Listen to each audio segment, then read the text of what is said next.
ตะโกนก้องฟ้าบอกว่าบ่เอาอายแล้วเข็ดคักแล้วหลับคักแล้วผู้ชายหลายใจคันอายมาหาคันอายมางอสิไล่หนีไปให้ไกลสิบ่ยอมให้คนหลายใจย้อนมาทำเจ็บแต่พอได้ยินคำว่าขอโทษจากความโกรธมันแล่นหนีไปใส่ทั้งได้เห็นน้ำตาไหลหัวใจมันก็พร้อมที่ยอมยอมให้คนสาวว่าเป็นอีนางโง่ยอมให้คนโหว่าบ่เก่งคือเว้ายอมให้หมู่สั่งย้อนให้อภัยเขายอมเป็นคำเว้าเอาอายคืนใจเหตุผลเดียวย้อนคำว่าบ่ฮู้ดอกว่าจากสิเจ็บอีกมื้อใดถึงแม้บ่เหลือแล้วความไว้ใจแต่ย้อนรักอายสุดท้ายจังได้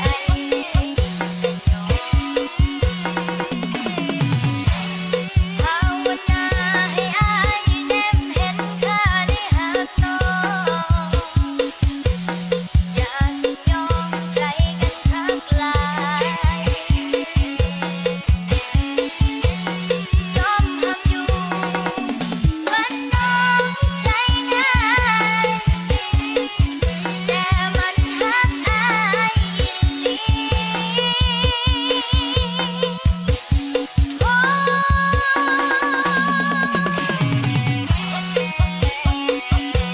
ไอ้ขอโทษตอนที่ไอ้พูดแล้วเพลงขาดไอ้สักลูกแม่โอกาสไอ้ได้บ่ไอ้สัญญาว่าไอ้สิบ่เสียใจ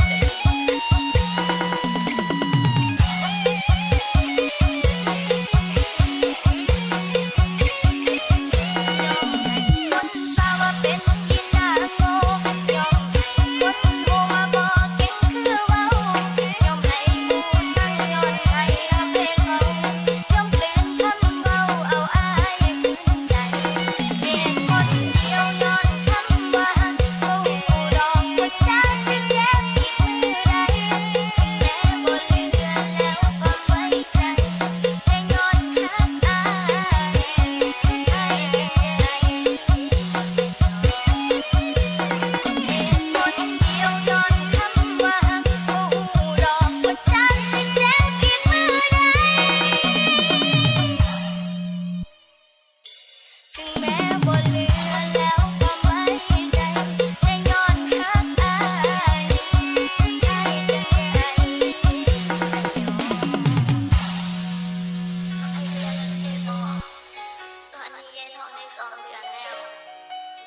อย่าตัวลูกผู้หญิงนำกันเนาะ